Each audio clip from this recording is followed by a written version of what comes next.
Glória a Deus. Podem sentar, queridos.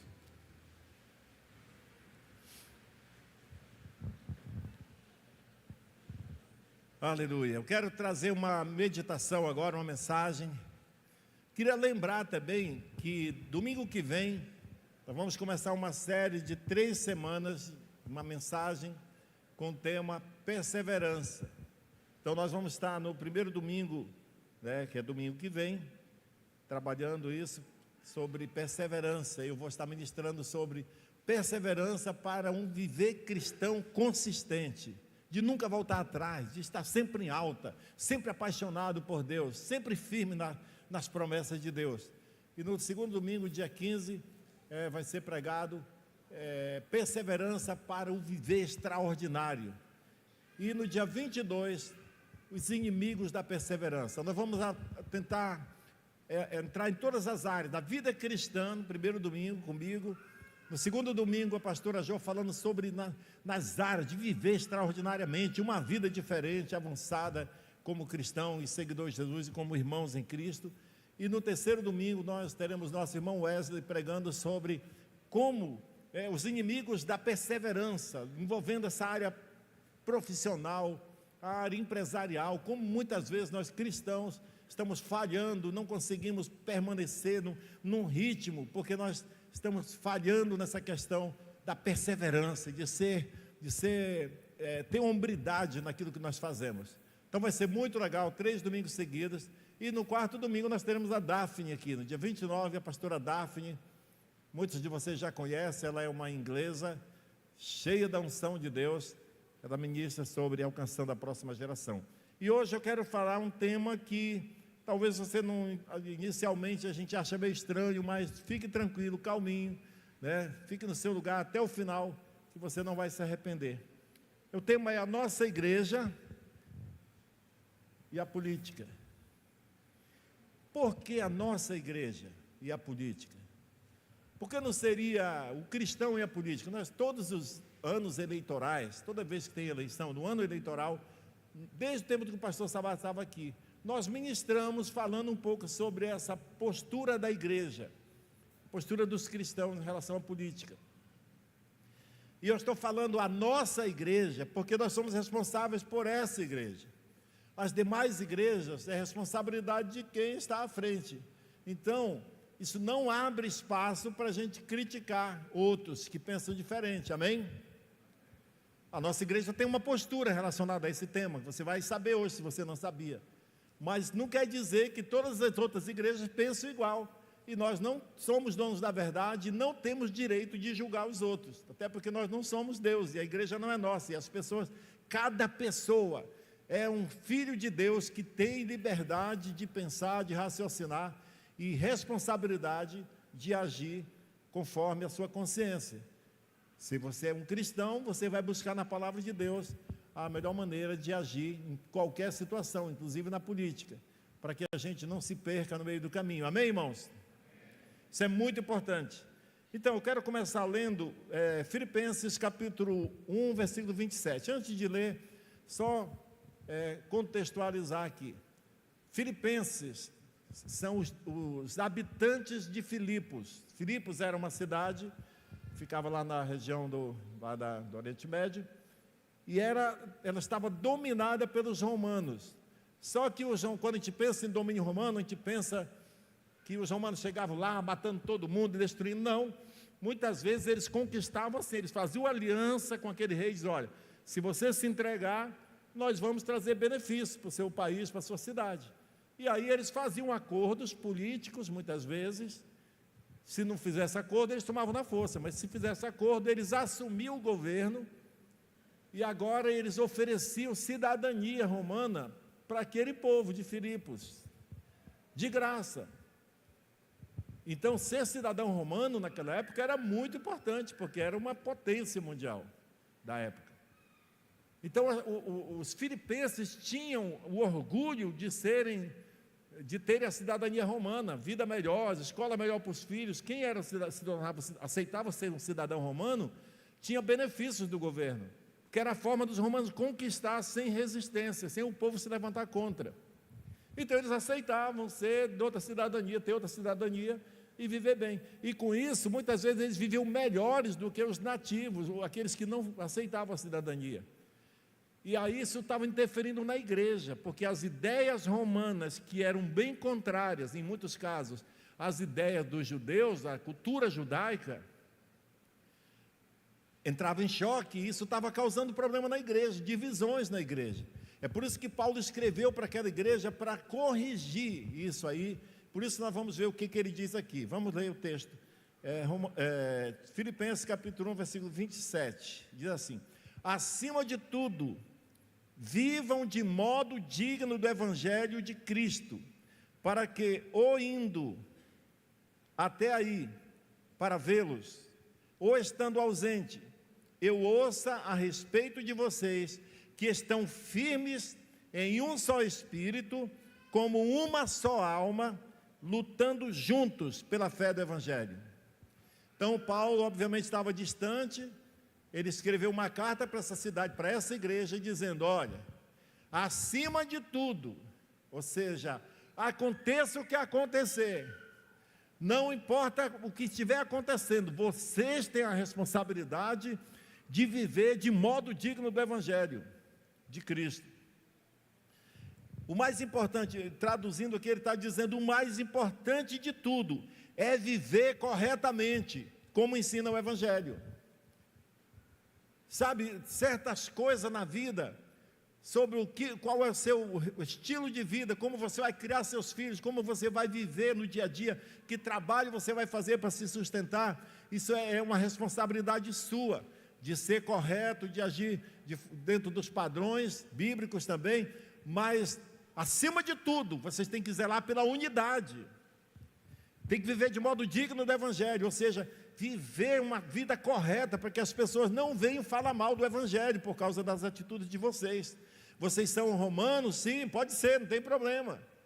Tem até uma parte na Bíblia, um lugar que eu não lembro agora a referência, mas que quando o povo de Israel foi para o cativeiro, porque pecou contra Deus, foi levado cativo, o profeta disse para eles: olha, orai pela paz da cidade aí onde vocês estão morando, porque na sua paz vocês terão paz. Ou seja, vocês estão num país que não é de vocês, ou vocês estão sendo governados por um rei que não é de vocês, não. Vocês estão tendo outra cidadania, talvez outra cultura, mas ele está dizendo: orem por essa cidade, porque vai ser bom para vocês, que essa cidade tenha paz. Deus reconhece que nós estamos nesse mundo, e nós não somos dele, mas nós temos que aprender a viver de tal forma, que nós vivamos em paz aqui. E Paulo está escrevendo para os Filipenses falando isso: acima de tudo, viver de modo digno do evangelho, não deixe ninguém separar vocês, não deixe que ninguém crie divisões entre vocês. Tudo isso cabe nesse texto que Paulo está falando. Paulo estava dizendo: acima de tudo, comportem-se como seguidores do evangelho, ou seja, como cidadãos do céu.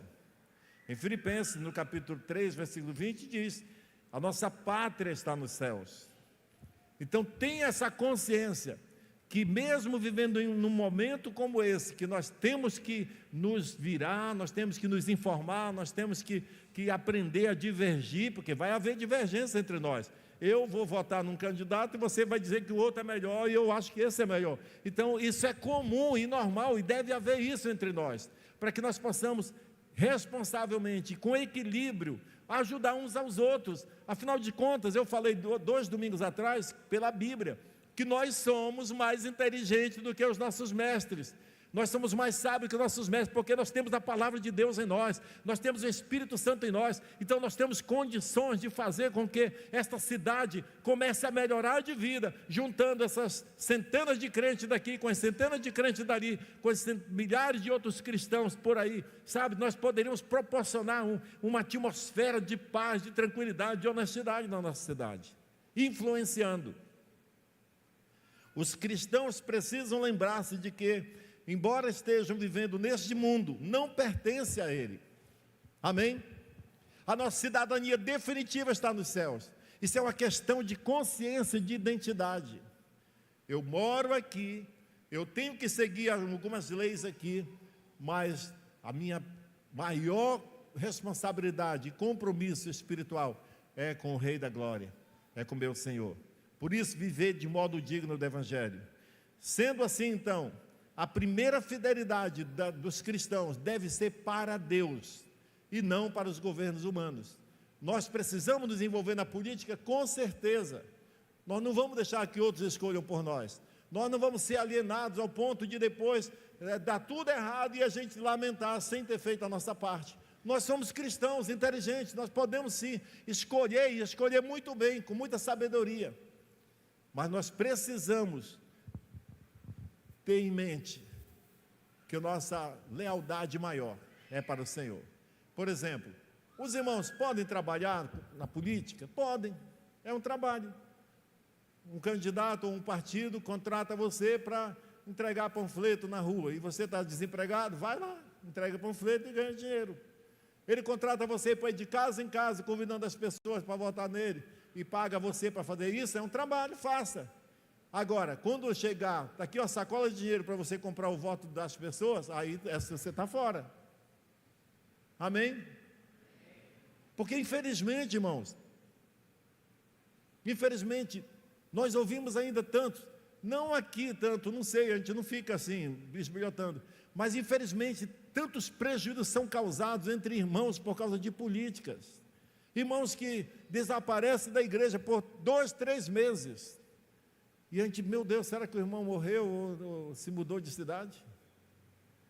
Aí vai, não, é porque está trabalhando na política. Então você aceita um trabalho que vai te tirar todo o seu tempo da sua família e de Deus?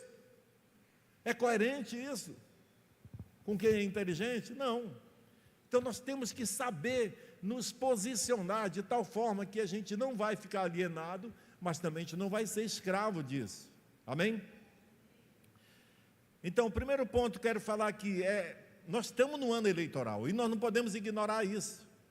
E queira ou não, goste ou não de política, nós estamos envolvidos nela. Nós, que eu digo, cada pessoa, cada um de nós temos esse compromisso. Afinal de contas, vai ser escolhida as pessoas que vão nos governar. Então, é bom você pensar bem nisso, para que a gente possa dar a nossa contribuição. É comum haver divergências de pensamentos, como eu falei agora há pouco. E isso é comum e legítimo, pois todos somos cidadãos livres, portanto, temos o direito de expor nossa opinião, nossas ideias. E é esse compartilhar de ideias que pode muitas vezes enriquecer a gente, ou pode, se a gente não tiver cuidado, nos prejudicar e quebrar a nossa unidade. Deixa eu te falar uma coisa, pratique a humildade. Pratique a humildade e o respeito mútuo, para que o nome de Deus não seja difamado. Sabe, não entre em discussões acaloradas que vão levar à inimizade e à contenda. Muitas vezes é melhor ficar calado. Sabe, respeite a opinião do outro. Eu posso divergir de qualquer um de vocês veementemente, sem ficar irado, sem perder a amizade. Você pode fazer isso com qualquer pessoa. Você tem o direito de, no final desse culto, me chamar e dizer: pastor, não concordei com nada que o senhor falou. E eu dizer: tudo bem, irmão, pega aqui, somos irmãos e amigos, vamos continuar juntos. É a sua decisão. Amém? Maturidade, humildade.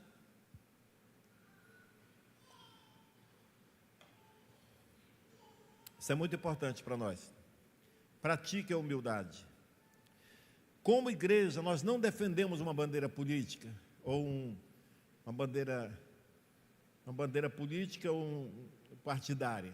Por exemplo, nós nunca aqui na nossa igreja vamos dizer: irmãos, é o seguinte, nós estamos fechados com um candidato fulano de tal, ou com um partido fulano de tal. Porque no dia que eu fizesse isso, eu estaria causando a divisão da igreja. Porque a essência da política são os partidos. É haver essa disputa livre, onde aquele prefere isso e aquele prefere aquilo outro.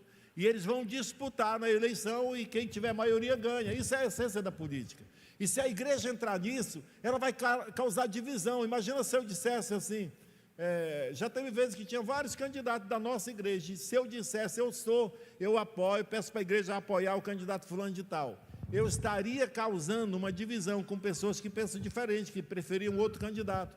Mas pelo contrário, eu sou pastor de todos vocês, sabe? Então eu tenho que levar o evangelho para aquele que crê, concorda com um determinado lado, outro com o outro, e nós estamos aqui juntos para achar uma solução de juntos, os pensamentos divergentes, todos juntos adorarem a Deus, e cada um será responsável por si depois, diante de Deus. Por isso que eu falo, procure se entender, procure conhecer os candidatos, as propostas, para você ter o mínimo de erro. Isso é muito importante, mas sempre respeite uns aos outros. Então, o segundo ponto aqui é: evite os extremos. Irmãos, geralmente os extremos são problemáticos. Não seja inflamado de paixão por esse ou por aquele. Evite isso. Você é uma pessoa normal. Talvez você pense assim, eu sei que algumas pessoas já falaram para mim, através de gente muito amigo, falou que eu não tenho emoção. Eles acham que eu não tenho emoção, porque eu não gosto de futebol. Eu nunca fiquei sentado um jogo todinho da seleção brasileira e torcendo, não torço. Depois eu quero saber se ganhou ou não, aí eu gosto de saber depois do resultado. Fico feliz se tiver ganhado. Mas eu não sofro, nunca derramei uma lágrima, porque um time ganhou ou perdeu. Eu não gosto de corrida automobilística, nunca assisti uma corrida de automobilismo. Não entendo como uma pessoa tem paciência de ficar vendo aqueles carros. Eu achava que devia ser só 2 voltas. Aí ganhou, perdeu. Eu não consigo. E também tem gente que acha assim que eu não tenho preferências políticas. Eu tenho, irmão. Eu sou gente. Eu sou um cidadão brasileiro também, boavistense. Eu tenho o título de cidadão boavistense dado pela Câmara dos Vereadores. Quando o pastor Sabaina estava aqui um dia, nós fomos homenageados com esse título. Eu sou cidadão roraimense, boavistense, né? É do município. Cidadão boavistense. E eu sei quem eu quero. Mas eu não queimo de paixões por isso, porque a minha paixão principal é pelo Senhor, é pela Bíblia. Eu tenho um compromisso, uma aliança de ser um exemplo para cada um de vocês, e eu quero ser achado digno dessa posição sempre. Agora, eu tenho que ter minha escolha. E se alguém quer saber de mim depois no particular, pode me perguntar e eu vou dizer. Mas eu não vou falar aqui, porque eu estaria fazendo campanha política para quem eu prefiro, e eu não vou fazer isso, não é meu papel. Mas eu quero falar para os irmãos que todos nós temos o direito. O seu irmão que fala demais de política e você não gosta, deixa ele falar com outros, sai de perto se você não gosta, mas não vá discutir. Fale menos, escute mais. Olha o que diz aqui Provérbios. Tem um provérbio aqui muito interessante. Provérbios 17, 38. Provérbios 17, 38. Até o tolo, quando se cala, é tido como sábio. Se ficar de boca fechada, passa por inteligente. Então aprenda isso. Seja inteligente, não entre em discussões, em confusões. Isso não vai se dar bem, não vai dar bem, não vai acabar bem para ninguém. Nós precisamos ser coerentes com a nossa fé. Agora, ore pedindo a Deus, em vez de discutir, de ficar questionando, ore pedindo a Deus sabedoria, discernimento. Agora, Deus não vai mandar assim um negócio lá do céu, volta naquele. Não, eu e você vamos ter que ter a responsabilidade de pesquisar, verificar o histórico. Eu costumo dizer o seguinte: está fácil de escolher hoje em dia, ou menos difícil, porque hoje em dia tem 2 lados. Principalmente, nós não podemos nos dar mais o luxo de escolher só pessoas, tem que olhar que lado eles estão, porque esses lados fazem muita diferença. Então, se você quer uma cidade administrada por pessoas que defendem casamento homossexual, liberação das drogas, ideologia de gênero e todas essas coisas que você discorda, você não quer isso, porque você é cristão, isso vai contra os princípios cristãos. Então procure pelo menos alguém que concorda com você nesse sentido. Não está tão fácil de decidir? Ah, pastor, mas ele é a pessoa que eu gosto, é da igreja, ou é meu amigo, mas ele concorda. Olha, ele não concorda, ele só vai, mas é porque ele vai estar, sabe, a legenda dele, ou o partido dele lá defende essas coisas, só ele que não. Irmãos, não se iluda, quando o candidato está lá, na hora de votar, muitas vezes ele é obrigado a votar pelo que o partido manda, não o que ele quer. Então escolha bem, seja inteligente. Os candidatos que aprendam se eles querem ganhar os votos dos cristãos, eles precisam, no mínimo, não ser contra os cristãos, porque essas coisas, todas essas pautas que eu falei, são contra a nossa fé. Então, um cristão de bom senso não vai votar viver de modo digno do evangelho que fosse chamado, o evangelho de Cristo, amém? Eu não sou especialista nesse assunto, eu sou pastor. Então, eu estou falando aquilo que eu posso dominar, pensando que estou certo. Mas se você no final das contas achar que eu não estava certo, não tem problema, pode me dizer que eu não vou ficar triste com você não, pode ter certeza disso. Eu sou seu pastor do mesmo jeito. Vamos morar no céu, vamos tomar Santa Ceia do mês que vem de novo e nos alegrar em Deus, aleluia. Vamos ser arrebatados, está bem? Isso é maravilhoso. Então ore pedindo direção de Deus, procure conhecer os candidatos, isso é importante. O direito de escolher é seu, não é do seu chefe, não é do seu pastor. Irmão, não aceite nenhum pastor mandando no seu voto, dizendo você tem que votar nesse, nem chefe, sabia? Nem chefe. Eu não sei não, eu nunca passei por isso, mas se eu fosse empregado, e o meu patrão dissesse, você tem que votar no tal, senão você perde o emprego, se não fosse o candidato que me aprovava, minha consciência aprovava, eu ia perder o emprego, pode ter certeza. Porque, irmão, nós estamos sendo muitas vezes culpados daquelas coisas que nós não queremos que aconteçam no país, e nós somos culpados porque nós estamos deixando outros escolherem por nós, ou nós estamos escolhendo de forma irresponsável. É a sua consciência que tem que decidir. Você pode ouvir todo mundo, mas a decisão é sua.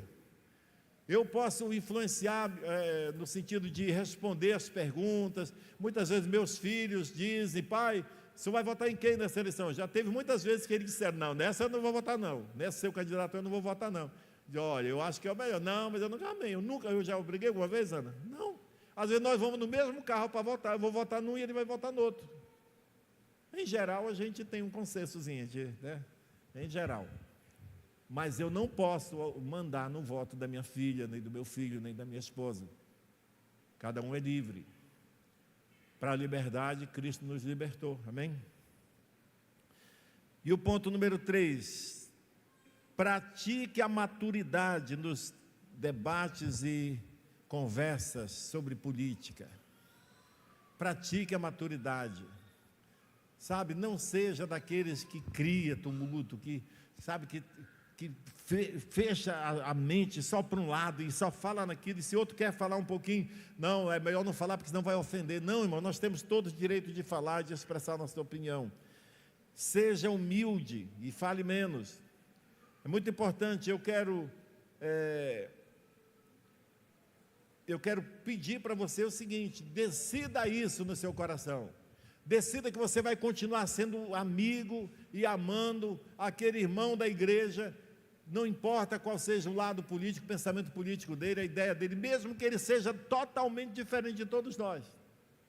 Mas ele é uma pessoa que é filho de Deus, que é nosso irmão em Cristo, e nós temos que ter essa determinação de que nós vamos continuar amando, respeitando e mantendo a unidade do corpo de Cristo. Eu acredito que Paulo estava falando isso para aqueles filipenses: aconteça o que acontecer, vocês não podem tocar numa coisa, na unidade do corpo de Cristo. Nós precisamos estar juntos, lutando juntos pela fé do Evangelho. Não entre em discussões acaloradas que podem levá-los a contendas e inimizades. Fale menos, como eu já disse agora há pouco. Então, como cidadãos brasileiros, como cidadãos brasileiros, todos nós temos sim o direito de expressar nossa opinião sem receio de ofender ou ser ofendido. Afinal de contas, todos temos liberdade de falar o que quisermos. Isso é muito importante entre nós. A fé que nos une é maior do que as nossas convicções políticas e ideológicas. A nossa fé em Deus é o que tem mais importância. A única verdade é a palavra de Deus, não tem nada mais que seja verdade. A Bíblia diz: seja Deus verdadeiro e mentiroso todo homem. Nem eu tenho o domínio da verdade, ninguém tem. Nós temos que seguir a nossa consciência baseado na palavra de Deus. E eu quero dar minha opinião aqui rapidamente sobre algumas coisas bem pontuais a respeito de voto. Eu creio, lembra que a opinião não é uma ordem, e nenhuma direção dizendo, faça isso. É uma opinião. Aqui, na minha opinião, eu creio que nós cristãos devemos votar em candidatos que tenham um posicionamento claro contra o aborto, contra a liberação das drogas, contra o ensino de ideologia de gênero nas escolas e coisas dessa natureza. Esse tipo de coisas berrantes que acontece por aí. Eu creio que um cristão não deve votar em candidatos que defendem isso. Nós temos que ser claros nisso. Nós não sabemos muita coisa, mas pelo menos é isso aí. Ele é a favor do quê? Eu não sei quem é, eu não tive tempo. Mas de que lado está nesse sentido? Já é uma grande vantagem. Não devemos votar em candidatos que sejam aliados com corruptos. Corruptos declarados. Por exemplo, tem pessoas que falam mal de todo mundo. Tem gente que quem está na política geralmente sofre, porque todos os que fizeram alguma coisa errada, acaba que isso generaliza. Mas nós não podemos julgar as pessoas sem ter provas, sem ter julgamento nenhum oficial. O pastor Sabá já dizia, nós temos que saber separar o boato do fato. Alguém está falando que o candidato ou o político fulano de tal rouba ou é desonesto, mas não tem nenhuma prova, não tem nenhum processo ainda contra ele, só estão falando. Você não pode julgar, nós não somos Deus. Nós podemos ficar com o pé atrás. Mas aquele que já está julgado, aquele que já tem processo, está respondendo processos, nós vamos concordar e votar em alguém que está aliado com ele, que vai estar representando ele, para continuar a mesma coisa? Não é coerente. Devemos votar em candidatos que defendem a família e respeitam os valores judaico-cristãos, que são os valores da honestidade, da integridade, da honra, das autoridades, respeitar a autoridade e assim por diante. São valores bíblicos que vieram da palavra de Deus para nós. E o quarto ponto para nós aqui, eu vou falar da outra cidadania. Primeiro, temos dupla cidadania. Até agora eu estava falando sobre a cidadania da terra. Nós temos que saber lidar com essas coisas e não se contaminar, mas também não ficar inerte, temos que agir, temos que fazer alguma coisa para melhorar a vida da nossa cidade. Mas lembre-se que você tem dupla cidadania. Você, além de ser um cidadão brasileiro, você é um cidadão do reino do céu, amém? E olha o que diz Filipenses capítulo 1, versículo 27, é o mesmo versículo que eu li no começo, só que numa outra versão. Lá diz, acima de tudo, viver de modo digno do evangelho que fosse chamado. Aqui ele diz assim, nessa outra versão, que é o mesmo versículo, não importa o que aconteça, exerçam sua cidadania de maneira digna do evangelho de Cristo, para que mesmo na minha ausência eu ouça e fique sabendo que vocês permanecem firmes num só propósito, num só espírito, lutando unânimes pela fé do evangelho. Então, acima de tudo, aconteça o que acontecer, não importa o ambiente político, não importa as divergências, não importa quão difícil esteja viver nesse mundo, nós temos que zelar pela unidade da igreja e lutar pela fé do evangelho. Antes de serem cidadãos brasileiros, são cidadãos do reino do céu e devem amar e respeitar uns aos outros, preservando a unidade da fé. Se tem uma coisa que nós temos que tratar com cuidado, é a unidade da igreja. Nós não podemos ser inimigos uns dos outros, não podemos ser, e se nós não cuidarmos bem, se nós descuidarmos, isso acontece, de repente, até entre famílias, discussões na hora do almoço, defendendo um político, sabe, é uma coisa muito, muito perigosa. Nós precisamos ter cuidado. Como brasileiros, nós vamos lutar por um país mais justo e melhor para os nossos filhos, nossos netos e para as futuras gerações. Como brasileiro, como cristão, nós vamos continuar andando em amor uns para com os outros, tanto antes, durante e depois das eleições, amém? É uma aliança que a gente tem que fazer, um acordo que nós temos que fazer com nós mesmos. Eu não vou me tornar inimigo de ninguém, eu não vou criar contenda, e nem vou alimentar contenda com ninguém. Eu sou filho de Deus, sou do bem, eu vou lutar pela unidade. E para finalizar, Filipenses capítulo 3, versículo 20 e 21. Isso aqui eu quero que você preste atenção. Esse versículo mexeu comigo demais esses dias. Olha só. Filipenses 3, 20 e 21. Pois a nossa pátria está nos céus, de onde também aguardamos o Salvador, o Senhor Jesus Cristo, o qual transformará o nosso corpo de humilhação para ser igual ao corpo da sua glória, segundo a eficácia do poder que ele tem de até subordinar a si todas as coisas. Irmãos, esse versículo está dizendo, Paulo está dizendo assim, olha, gente, a sua cidadania celestial te garante algo que nada desse mundo, ninguém pode fazer. Esse seu corpo aí, corpo de humilhação, fica dizendo, esse corpo que sofre com doenças, que limita você de muitas coisas, às vezes você quer fazer algo, aí adoece, não pode fazer aquilo que planejou, vou tirar umas férias com minha família, meu corpo agora adoeceu, você sabe, um corpo de humilhação. Paulo está dizendo, a nossa pátria está no céu, de onde nós aguardamos, quem está aguardando o Salvador?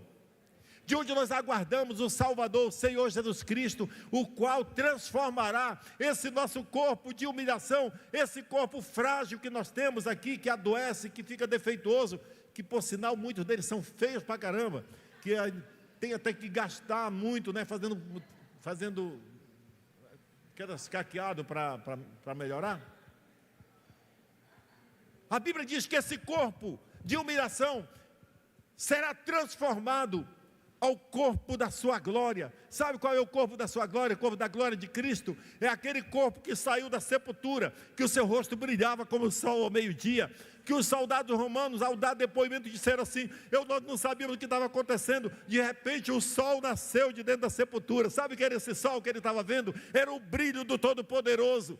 A Bíblia diz que esse seu corpo aí, Fernando, vai se tornar igual ao corpo glorificado de Jesus quando saiu da sepultura. Talvez a gente não tenha noção disso, sabe por quê? Nenhum filme consegue mostrar exatamente como ficou o corpo de Jesus antes de ser sepultado, quando saiu da cruz. A gente pensa assim, ele foi muito maltratado, mas lavaram ele e ficou bonitinho de novo. Não, a Bíblia diz, em Isaías diz assim, que ele nem podia ser identificado como ser humano. Olhávamos para ele e não o identificávamos, era como um verme. A Bíblia diz que as pessoas não conseguiam identificar, não era identificar no sentido, é Jesus? É Barrabás? É José? Quem é aquele que estava na cruz? Eu vi lá, o cara não dava para conhecer. Não era isso. Ele está dizendo que ele ficou tão desfigurado que nem parecia um ser humano. As pessoas olhavam e diziam, um monte de carne, não sei se é uma pessoa, o que era aquilo mesmo. Era assim que Jesus estava. Mas quando ele saiu da sepultura, no terceiro dia, à noite, na madrugada, a Bíblia diz que aquela pedra foi rompida, e ele saiu como o sol ao meio-dia, o rosto dele brilhava como o sol, ele glorioso, agora ele pode andar para qualquer lugar, não precisa de passar por paredes, abrir portas. Ele chegou no lugar onde os discípulos estavam lá, e apareceu no meio deles, sem abrir portas. Pai, seja convosco. Todos ficaram amedrontados. O nosso corpo, essa é a sua história, a minha história, o nosso corpo será transformado. Alguns vão morrer, outros não, eu não vou. Muitos de nós vamos estar vivos quando o arrebatamento acontecer, e o nosso corpo imediatamente vai ser transformado para ser igual ao corpo da sua glória. Aí eu imagino, Ana, que os ouvintes de Paulo devem ter pensado, mas Paulo, como isso vai acontecer? Porque tem muita gente que já morreu faz tempo, né? Como que esse corpo vai poder ser transformado, Paulo? Paulo diz aqui no texto, segundo a eficácia do poder que ele tem de até subordinar a si todas as coisas. Sabe o que isso significa, irmãos? Oliveira, tu que é estudioso, quantos bilhões de galáxias existem no universo? Ninguém pode dizer, é infinito. Os cientistas fazem toda a pesquisa e não conseguem dizer, mesmo exagerando nos números, eles não conseguem. Existe um movimento, o universo está em movimento com tantos planetas e galáxias e via-lácteas e não sei o que mais acontecendo. Todo o planeta, e a Bíblia diz que Deus chama cada estrela pelo seu nome e ela obedece. Que poder é esse que é capaz de comandar o universo chamando estrelas pelo nome? A Bíblia diz que Deus, sabe aqueles oceanos com aqueles imensos navios incríveis que a gente fica de boca aberta? Pois é, a Bíblia diz que Deus mediu as águas do oceano assim, com a concha da sua mão. aquelas ondas maravilhosas. Uma vez eu estava em Margarita e a gente estava curtindo uma praia meio isolada lá, viu umas ondas muito grandes. Eu lembro o Judá correndo assim da praia, aí ele vinha de novo, quando a onda vinha, corria de novo, só que elas vinham só até ali e voltavam. Sabe quem mandou ela vir só até ali? Deus. A Bíblia diz que Deus pôs limite nos mares, a água vem até aqui e volta, e aquelas ondas vêm e voltam. Como que ele faz isso? Com o mesmo poder que fez com que aquele monte de carne machucada que estava lá na sepultura, se tornou um homem de novo, voltou a ser quem ele era, glorioso, rompeu aquela pedra, e ele saiu com todo o poder. E a Bíblia diz, esse mesmo poder que ele tem, cadê? O poder eficaz. Eficácia, o que é eficácia? É um poder que funciona. Eficácia é aquilo que acontece, aquilo que funciona. O poder, a eficácia do poder que ele tem de subordinar. Ele comanda o universo todo. Será que ele não vai poder pegar um corpo, nosso corpo e transformar? Não, a Bíblia está dizendo, esse mesmo poder ele vai usar para fazer isso. Quando que ele vai fazer isso, irmãos? Vamos só ler para encerrar os 2 últimos versículos. Os 2 últimos versículos dizem assim, 1 Tessalonicenses capítulo 4, versículos 16 e 17. Porque o Senhor mesmo, dada a sua palavra de ordem, ouvida a voz do arcanjo e ressoada a trombeta de Deus, descerá dos céus, e os mortos em Cristo ressuscitarão primeiro. Depois nós, os vivos, os que ficarmos, seremos arrebatados juntamente com eles entre nuvens, para o encontro do Senhor nos ares, e assim estaremos para sempre com o Senhor. Aleluia. Você tem algum parente que seguia Jesus e morreu? Te deixou muito triste? Claro, é natural. Toda alegria se acaba quando você identifica isso, quando você sabe que existe um decreto de Deus dizendo, não vai demorar muito. Quando Deus der a ordem, ouvida a voz do arcanjo.